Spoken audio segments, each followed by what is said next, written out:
Hello everyone, स्वागत है एक बार फिर से मेरे इस यूट्यूब चैनल पर। मैं हूं डॉक्टर रवि द्विवेदी और हम यहां पर कर रहे हैं +2 की मैथमेटिक्स कॉन्सेप्चुअल। आज का जो हमारा टॉपिक है वो है ट्रिग्नोमेट्री। ओके, आज से हम लोग ट्रिग्नोमेट्री स्टार्ट करने वाले हैं। सो सबसे पहले हम ज़रा बेसिक इसका मतलब समझ लेते हैं, क्या होता है इस ट्रिग्नोमेट्री वर्ड का मतलब।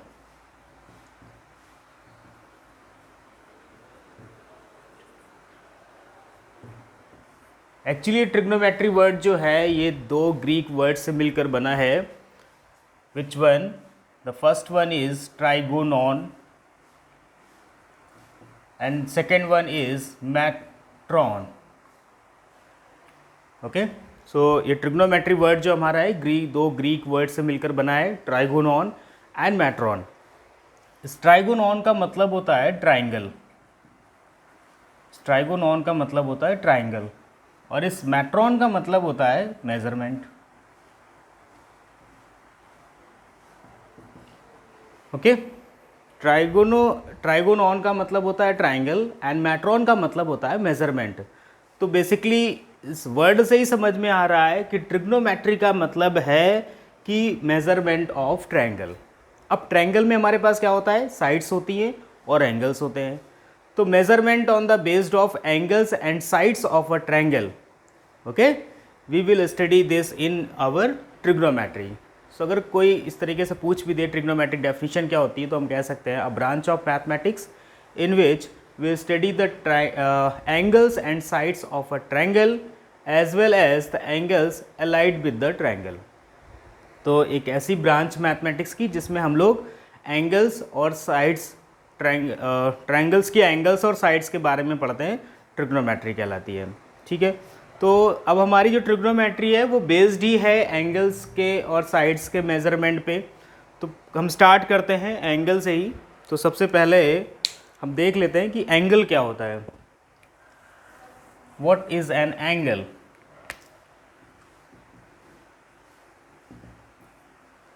ओके, हमने क्या किया, हमने एक इनिशियल रे ले ली, एक इनिशियल रे हमने ले ली ओ ए। ठीक है, और हमने क्या किया, इस रे को रिवॉल्व कराया about the end point O, about the end point O. Now this ray take the position O B, now this ray take the position O B. तो अगर कोई भी इनिशियल रे को हम उसी के एंड पॉइंट के अबाउट रोटेट कराते हैं, रिवॉल्व कराते हैं, तो हमारा क्या होता है, एक एंगल जनरेट होता है। ओके, तो हम कह देंगे angle A O B is generated. हम क्या कहेंगे, angle A O B is generated. Okay, अब यहाँ पे क्या हो गया, हमारा एंगल ए ओ बी जो है वो जनरेट हो गया। ठीक है, यहाँ पे ये जो हमने इनिशियल पोजीशन ली हुई थी रे की, ओके, इसको हम लोग बोलते हैं इनिशियल रे। इसको हम लोग क्या बोलेंगे, इनिशियल रे। जो हमने रे की इनिशियल पोजीशन ली हुई थी उसको हम लोग बोलेंगे इनिशियल रे। और जो रिवॉल्व कराने के बाद इसकी टर्मिनल पोजीशन आई है, इसको हम लोग बोलेंगे टर्मिनल रे। ठीक है, तो और जो एंगल हमारा जनरेट हुआ है वो ये वाला पार्ट है, ये वाला पार्ट भी कह सकते हैं, ये वाला पार्ट भी कह सकते हैं, इट्स साइड, मतलब ये जो सारे हैं वो सेम एंगल को रिप्रेजेंट करेंगे। तो हमारा यहाँ पे एंगल कौन सा जनरेट हुआ, angle A O B is generated.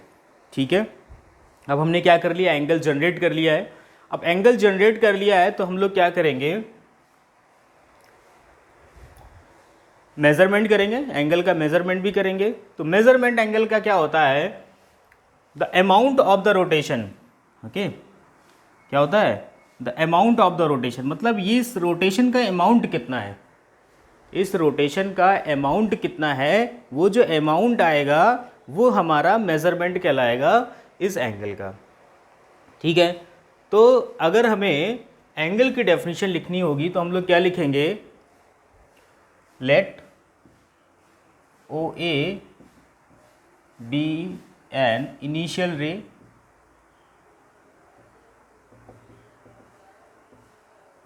रे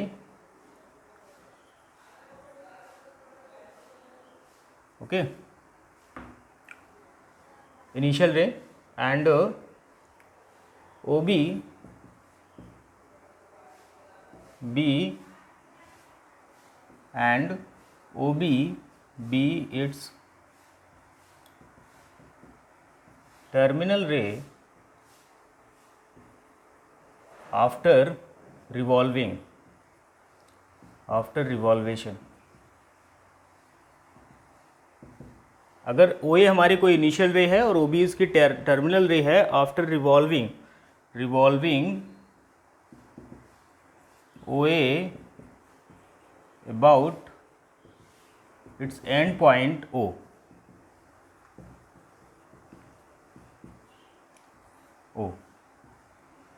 Then angle AOB is generated.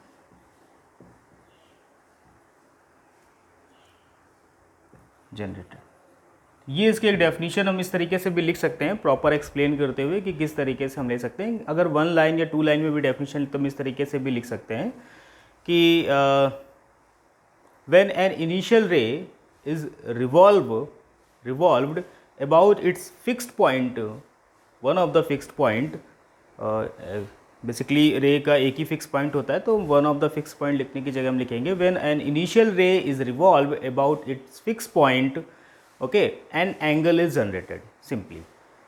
Okay, जब हम किसी भी इनिशियल रे को इसके फिक्स पॉइंट के अबाउट रिवॉल्व कराएंगे तो हमारा एक एंगल जो है वो जनरेट हो जाएगा.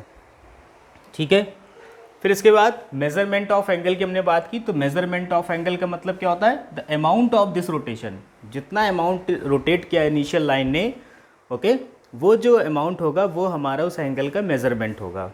ठीक है, इसके बाद आता है सेंस ऑफ एन एंगल. ये मैं सिर्फ हेडिंग्स लिख दे रहा हूँ, मेजरमेंट ऑफ एन एंगल, ताकि पता चले हमने कौन कौन से इसमें मेजरमेंट ऑफ एन एंगल. इसको ऐसे भी लिख सकते हैं, the amount of rotation, the amount of rotation.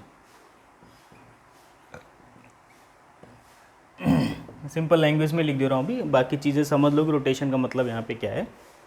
The amount of rotation is called as the measurement of angle. इसके बाद आता है sense of an angle.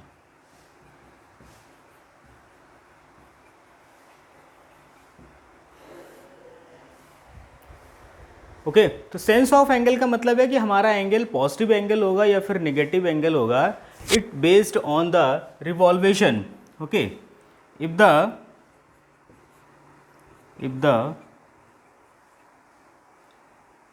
the initial ray revolved anti-clockwise,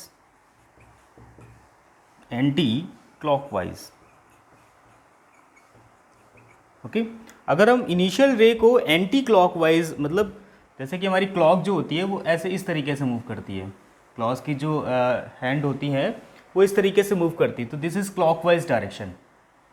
पर अगर हम इस तरीके से एंटी क्लॉकवाइज मतलब अपोजिट डायरेक्शन में मूव करते हैं, ठीक है, सो इसको हम लोग बोलते हैं एंटी क्लॉकवाइज, मतलब क्लॉकवाइज के अपोजिट डायरेक्शन में मूव करें तो इसको हम लोग बोलते हैं एंटी क्लॉकवाइज. तो अगर हम इनिशियल रे को रिवॉल्व करा रहे हैं एंटी क्लॉकवाइज, ओके, then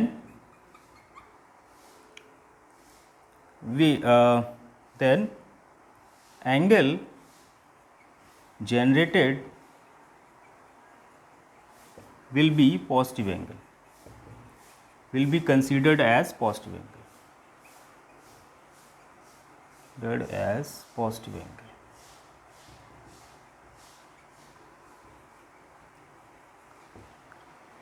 जब भी हम क्या करेंगे, किसी भी इनिशियल रे को एंटी क्लॉकवाइज रिवॉल्व करेंगे तो जो हमें एंगल जनरेट होगा वो पॉजिटिव एंगल जनरेट होगा.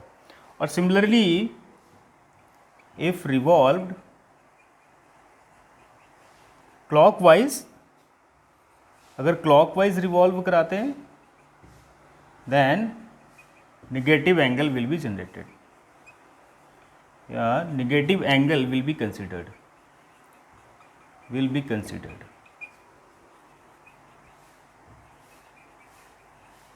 ठीक है, अगर हम क्लॉकवाइज रोटेट करा रहे हैं तो नेगेटिव एंगल कंसीडर करेंगे, एंटी क्लॉकवाइज रोटेट करा रहे हैं तो फिर हम लोग इसको पॉजिटिव एंगल कंसिडर करेंगे। जैसे कि इसी फिगर में अगर हम लोग देख लें तो यहाँ पे क्या है, ये जो एंगल है ये हमारा पॉजिटिव सेंस में लिया जाएगा, इसका सेंस क्या लिया जाएगा, पॉजिटिव लिया जाएगा। पर अगर इसी तरीके से ये हमारा ओ पॉइंट है, ये इनिशियल लाइन, और इसको हमने इस तरीके से रिवॉल्व करा दिया, इस डायरेक्शन में रिवॉल्व करा दिया, तो ये जो एंगल होगा ये नेगेटिव सेंस में कंसिडर किया जाएगा।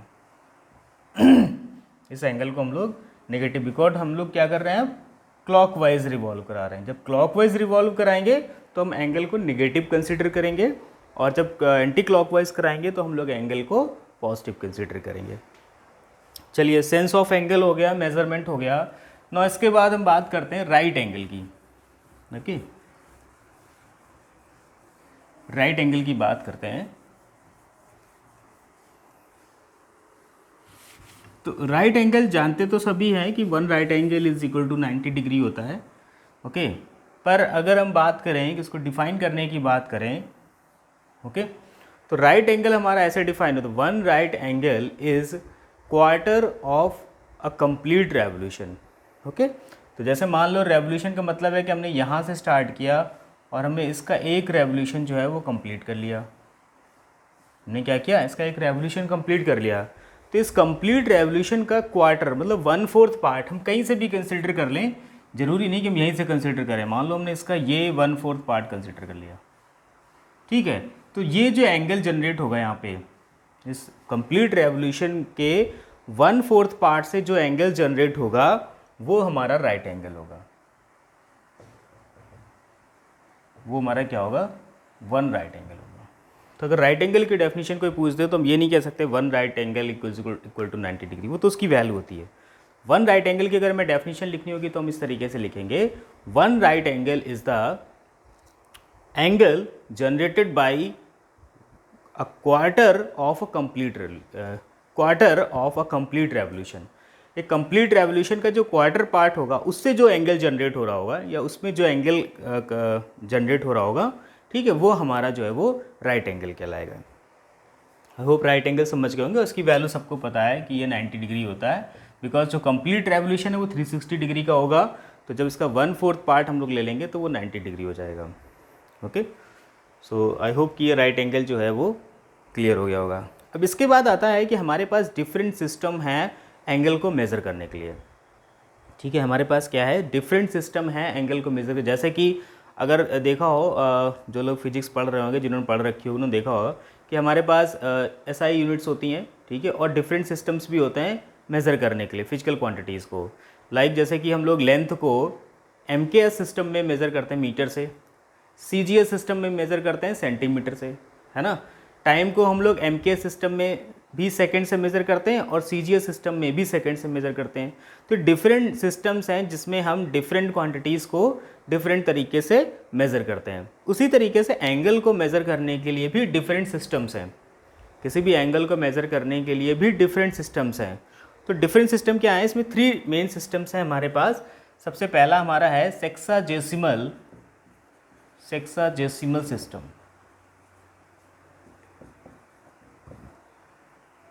सिस्टम,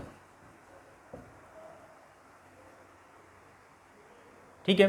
सेकेंड हमारे पास है सेंटेसिमल सिस्टम।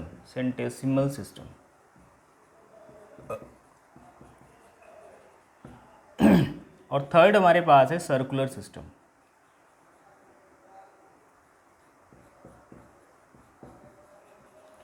तो ये 3 सिस्टम में हम लोग देखेंगे कि हम लोग किस तरीके से एंगल को मेज़र कर सकते हैं, ठीक है। बहुत ही एंगल पे एक तरीके से इसको ब्रीफ तो नहीं कहेंगे, एंगल पे हम लोग एंगल की जो डिटेल है वो पूरी तरीके से कंप्लीट कर लेंगे।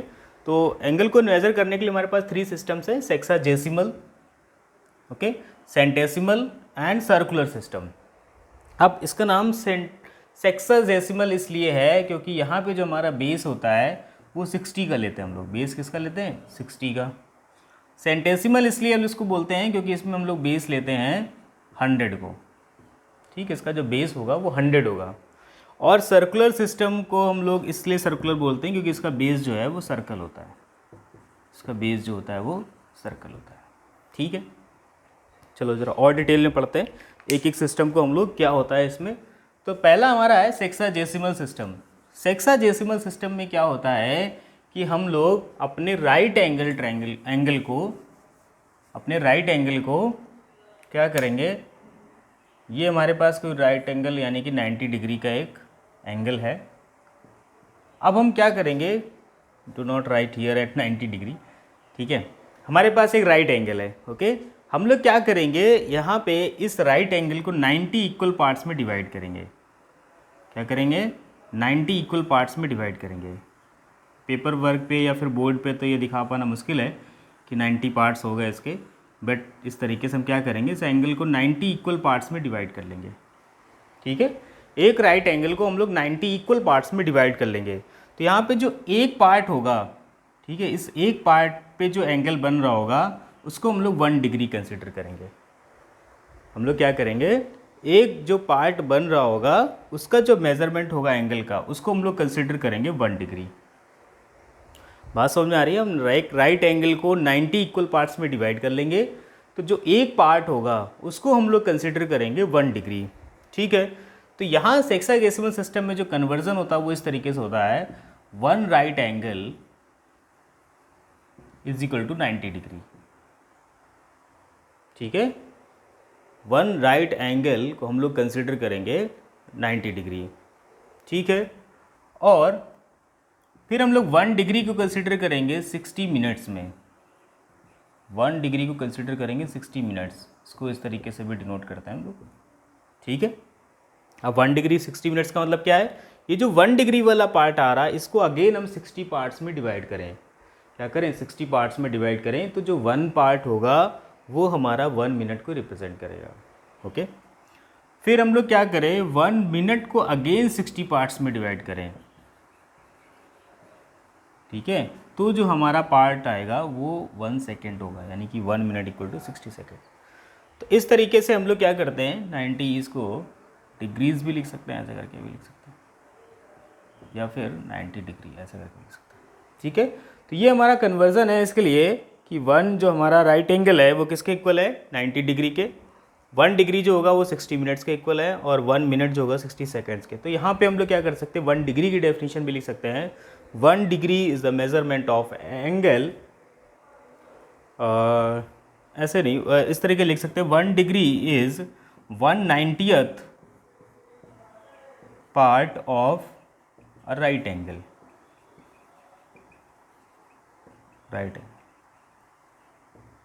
ठीक है। अगर हम राइट एंगल का 1/90th पार्ट ले लें तो वो जो हमारा आएगा वो 1 डिग्री के इक्वल होगा, वो जो एंगल का मेजरमेंट आएगा वो 1 डिग्री के इक्वल होगा, ठीक है। तो ये होगा सेक्साजेसिमल सिस्टम। नेक्स्ट हमारे पास है सेंटेसिमल सिस्टम।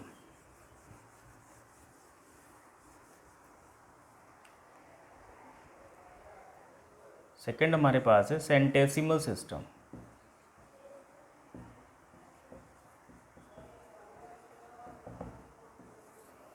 सेंटेसिमल सिस्टम, अब लाइक सेक्साजेसिमल सिस्टम, हमें सेंटेसिमल सिस्टम में भी क्या करना होता है, राइट एंगल को पार्ट्स में डिवाइड करना होता है। पर वहाँ पे हमने बेस क्या लिया था, 60, सॉरी है ना, वहाँ पे हम लोगों ने 90 मतलब पार्ट्स में डिवाइड किया था, ठीक है। अब यहाँ पे हम लोग क्या करेंगे, इसको 100 पार्ट्स में डिवाइड करेंगे। क्या करेंगे, 100 पार्ट्स में डिवाइड करेंगे। तो जब हम इसको 100 पार्ट्स में डिवाइड करेंगे तो measure of each part will be 1 grade. वहाँ पे 1 डिग्री था, यहाँ पे 1 ग्रेड होगा। तो इसमें क्या हो जाएगा, 1 right angle equal to 100 grades. 1 right angle जो इक्वल होगा किसके इक्वल होगा, 100 ग्रेड्स। इसको हम लोग 100G ऐसे करके भी लिखा सकते हैं, ठीक है। इसमें हम लोग क्या करेंगे, इसको हम लोग 100 पार्ट्स में डिवाइड करेंगे। कितने पार्ट्स में डिवाइड करेंगे राइट एंगल को, 100 पार्ट्स में। और जो 1 पार्ट होगा वो हमारा, उसका जो मेजरमेंट होगा वो 1 ग्रेड के इक्वल होगा। तो 1 right angle is equal to 100 grades. और फिर उसके बाद सेम है, 1 ग्रेड जो होगा वो इक्वल होगा किसके, 100 मिनट्स के। 1 ग्रेड किसके इक्वल होगा, 100 मिनट्स के, क्योंकि यहाँ पे बेस ही हम लोगों ने 100 ले रखा है। तो it will be 100 minutes, it will be equal to 100 minutes. And इसके बाद हम लोग क्या ले लेंगे, 1 minute equal to 100 seconds. 100 seconds. तो ये हमारा इक्वल होगा 100 सेकेंड्स का। तो ये हमारा सेंटेसिमल सिस्टम हो गया है। सेंटेसिमल सिस्टम हमारा ग्रेड, मिनट और सेकेंड्स पे काम करता है, और जो हमारा सेक्साजेसिमल सिस्टम था वो हमारा डिग्री, मिनट और सेकेंड्स पे काम करता है। ठीक है, इसके बाद आता है थर्ड वाला सिस्टम। थर्ड सिस्टम क्या है? सर्कुलर सिस्टम है। तो सर्कुलर सिस्टम में सिर्फ एक ही यूनिट है मेजरमेंट के एंगल की, वो है रेडियन। सर्कुलर सिस्टम में सिर्फ एक ही यूनिट है मेजरमेंट की एंगल की, वो है रेडियन। तो सर्कुलर सिस्टम में बस बेसिकली हमें क्या करना है? रेडियन को डिफाइन कर लेना है। तो जो, क्योंकि रेडियन ही यहाँ पे मेजरमेंट ऑफ एंगल है, तो यहाँ पे हमें क्या कर लेना है? सर्कुलर सिस्टम में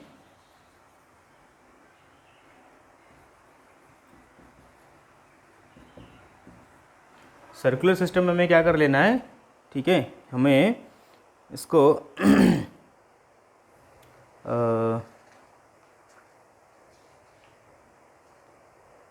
ठीक है, रेडियन को डिफाइन कर लेना है। सर्कुलर सिस्टम में जो मेजरमेंट एंगल होगा वो रेडियन में डिफाइन होगा। तो 1 रेडियन क्या होगा? 1 radian is a angle subtended at the centre of a circle by an arc of the circle whose length is equal to the radius of the circle. तो ये कोई एक आर्क है सर्कल की। जिन लोगों को ये टर्मिनोलॉजी नहीं पता है तो मैं बता दे रहा हूँ। ये हमारा अगर कोई सर्कल है तो सर्कल के कोई भी दो पॉइंट्स को ज्वाइन करने वाली जो लाइन होगी ये हमारी कॉर्ड होती है। ठीक है, ये मिड पॉइंट जो होता है सेंटर होता है, जिसके अबाउट हमने इसको रिवॉल्व कराया है। और इसके ये जो हाफ सेंटर से जो सर्कल के किसी भी पॉइंट की डिस्टेंस होती है वो रेडियस होती है। ठीक है, एंड अगर सेंटर से पास होने वाली कोई भी कॉर्ड है तो वो डायमीटर हो जाएगी, यानी ये पूरी जो इसकी बात करें ए बी, तो ये हमारा डायमीटर हो जाएगा पूरा। ठीक है, ये सेंटर ओ हो जाएगा। और ये जो इसकी जो आउटर बाउंड्री दिख रही है ये इसका सरकमफेरेंस होता है। तो इस सरकमफेरेंस का कोई भी हम पार्ट लेंगे, ठीक है, तो वो हमारा आर्क होता है। क्या होता है? आर्क होता है। तो हमने यहाँ पे क्या करना है? कोई भी एक आर्क लेनी है। आर्क हमें इस तरीके से लेनी है whose length is equal to the radius of the circle. Okay, हमें इस तरीके से आर्क लेनी है whose length is equal to the radius of the circle. ठीक है, तो ये जो सेंटर पे एंगल बनेगा वो 1 रेडियन के इक्वल होगा। ठीक है, 1 रेडियन को हम लोग इस तरीके से डिनोट करेंगे 1 टू पावर c ऐसे करके। ठीक है, it will be read as 1 radian, 1 radian. ठीक है, तो क्या होगा 1 रेडियन की डेफिनेशन कैसे लिखेंगे? An angle subtended at the center of a circle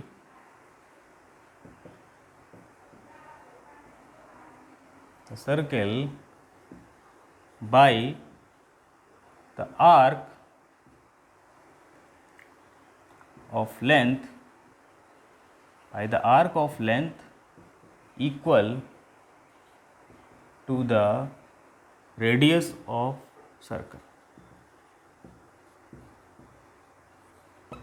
ठीक है, तो 1 रेडियन एंगल कौन सा एंगल होगा?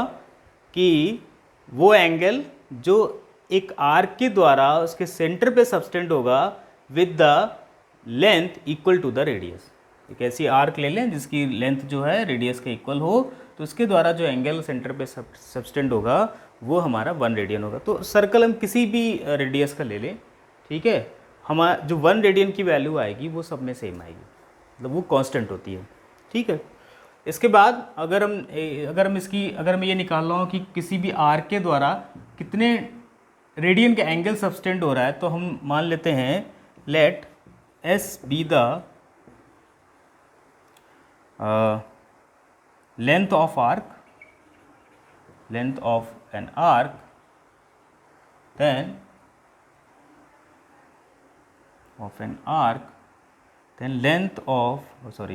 then angle at center subtended by this arc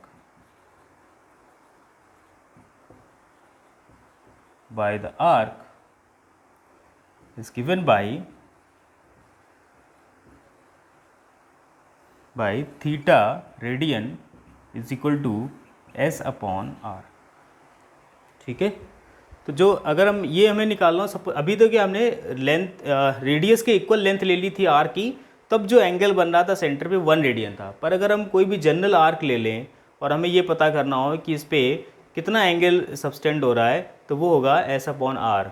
ठीक है, तो जैसे मान लो अगर हम ये हाफ सर्कल ले लें, सेमी सर्कल ले लें, ठीक है, हम क्या ले लें, सेमी सर्कल ले लें, तो सेमी सर्कल के लिए हमारा ये कितना होता है, इसकी लेंथ कितनी होती है 2 पाई आर।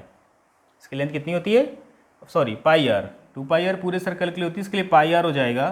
तो पाई आर अपॉन आर कितना आ रहा है, ये पाई डिग्री है ना, कितना आ रहा है, ये पाई डिग्री आ रहा है, यानी कि 180 डिग्री। कितना आ जाएगा ये 180 डिग्री। तो यही तो हमें पता है कि ये स्ट्रेट एंगल 180 डिग्री का ही होता है ना। तो इस तरीके से ये रेडियन की डेफिनेशन हो गई, और किसी भी आर्क के द्वारा सेंटर पे जो एंगल बनेगा वो भी हम लोग इससे फाइंड कर सकते हैं। चलो नाउ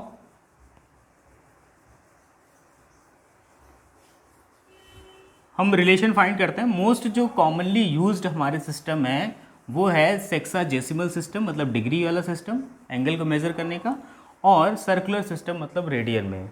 तो सबसे पहले हम एक रिलेशन फाइंड कर लेते हैं, relation between degree and radian.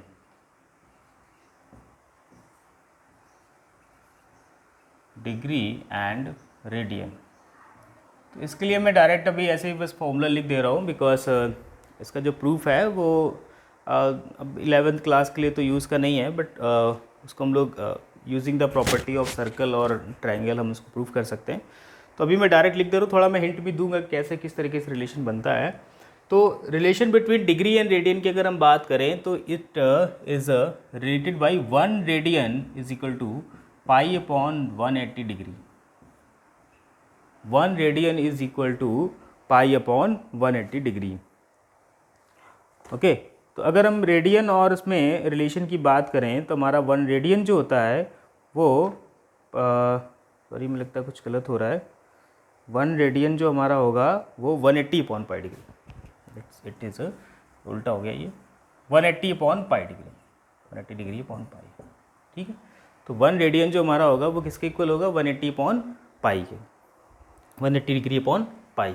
ठीक है, तो यहाँ से अगर हम ऐसे भी लिख सकते हैं पाई रेडियन, इसको 1 रेडियन लिखें या फिर इस तरीके से लिखें, दोनों का एक ही मतलब। तो पाई रेडियन अगर हम लिखना चाहें तो पाई रेडियन जो हमारा होगा वो इक्वल होगा 180 डिग्री के।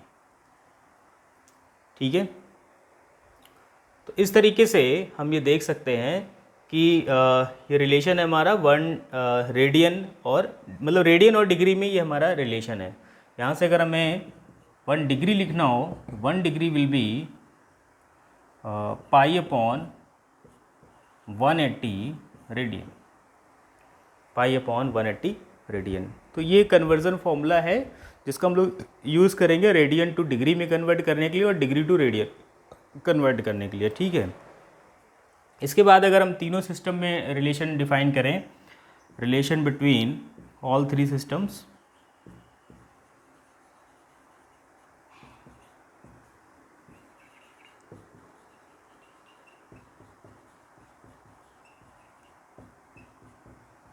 तो हमारे पास 3 सिस्टम कौन कौन से, एक तो डिग्री सिस्टम है, एक ग्रेड सिस्टम है, और एक हमारे पास है रेडियन सिस्टम। मतलब एक जो हमारे पास 3 सिस्टम है उसमें एक में जो यूनिट ऑफ मेजरमेंट है वो डिग्री है, दूसरे में जो यूनिट ऑफ मेजरमेंट है वो ग्रेड है, और तीसरे में जो यूनिट ऑफ मेजरमेंट है वो रेडियन है। तो अगर इस तीनों यूनिट में हमें रिलेशन निकालना हो तो हम क्या कर सकते हैं, लिख लेते हैं let D B the number of degree, मतलब इतने अगर हमारे पास डी डिग्री कोई भी मेजरमेंट है, ठीक है, G B the number of grades, number of grades, and R be the number of radians, be the number of radians.